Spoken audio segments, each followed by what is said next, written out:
Very lucky to be standing with Amanda NOAR from Return of the Jedi. Welcome to the channel. Yay, thank you. It's so good to see you. It's great to see you because we've heard stories about you for so long. Ooh. In fact, let's talk about firstly who you played. Okay, so I played JESS in Return of the Jedi. Yep. And I was a dancer in Jabba the Hutt's scene. Yep. And I think I can say I was kind of like BIB Fortuna's girlfriend. Great. Did you actually do any dancing? We did do dancing, Yep. but I don't know whether it made it into the film. I'm not sure it did. Mm-hmm. I think I've seen clips of the dance on YouTube, but I'm not sure that actually did make its way into the film. So, yeah. And how long was the shoot for you? I think it was 3 weeks all in all. Yeah. Right, so you got quite a bit done. Oh yeah, we were there for the 3 weeks, but it was very slow going. I was lucky that I was just a person without like a prosthetics head or in fur or anything like that, so I could actually breathe. But there were quite a few of them there on set that couldn't, and so it was very, very slow going. Yeah, a lot of waiting around for things to reset. Yes. Technical worries, things like this. Yes, always. I mean, and on such a big film, Yeah. obviously everything has to be absolutely perfect. I remember they all the big characters had their stand-ins, and I will always remember Chewbacca being this very tall man with a fur coat, and that was it. That was his stand-in. So yeah, it was quite funny to watch, and there was quite a bit of sitting around and just watching, but it was amazing experience that I probably wasn't properly aware of what it was all going to turn out to be, you know, which is kind of like the everlasting job. I mean, here I am 40 years later, still doing kind of, you know, work to do with that job that I did 40 years ago. So it's amazing.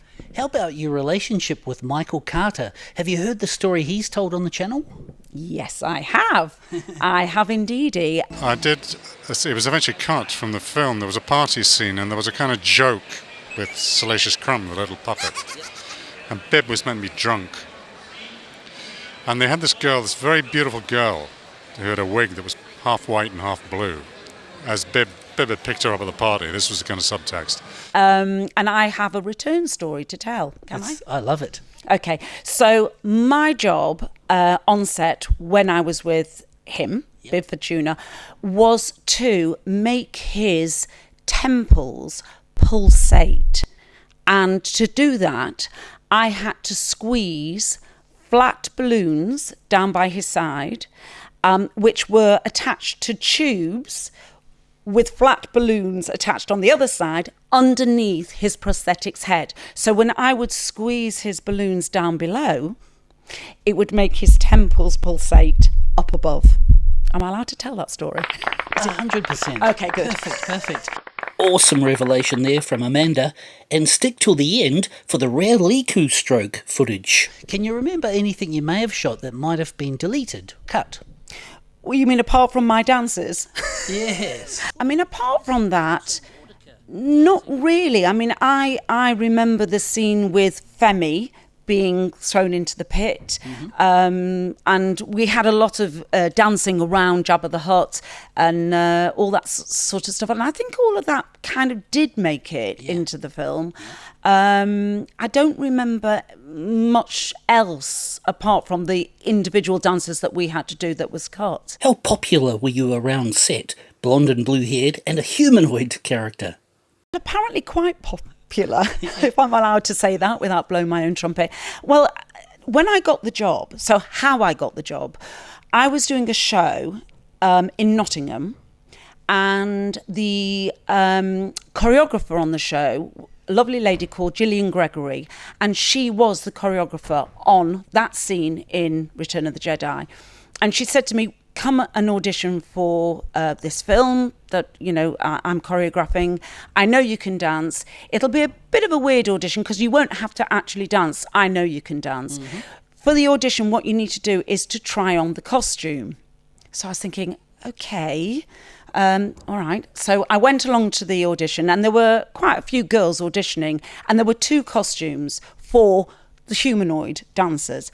So one was an orangey kind of brown, all-in-one, fully covered. Yeah, and that's Laudica. Long-sleeved, polar neck, all the way down to the floor. Yeah. And the other one was boned bra, see-through trousers, and nothing else going on. And everybody wanted to put on the all-in-one, as I did. And Gillian came up to me and she said, Amanda, if you want the job, just put the other costume on. Wow. And I said, okay. And I did. And yeah. And it worked. It worked. Yeah, got the job. Well done. That's lasted 40 years. So thank you, Gillian. Thank you. So who was in the other costume in the end, do you recall? Do you know what? I'm not sure that anybody has found her. I know I've been asked this question before. Unfortunately and very badly, I can't remember her name. And I don't think she's ever kind of been found. Yeah. So, yeah, if she was ever found, I think, she could break it in. Get out here Yeah, and see everyone. Absolutely. But were you doing choreography together, you two? Yes, we were. So there was the 3 of us. There was me and her and Femi. And actually I knew Femi because we had previously worked together. So we knew each other quite well. And since then we've actually done a couple of conventions together. And it's just wonderful to be with her because she's such a great person. She just is. And we've known each other for all that time. So it's great. Yeah. And you're a great person too. Amanda NOAR, thank you for being here. Thank you for having me. Thank you. It's a pleasure. Thank you. Here's that rare scene of Jess stroking BIB Fortuna's Liku, deleted from several versions of the final film. Join us for more new releases soon, and click this box to get BIB Fortuna's full story.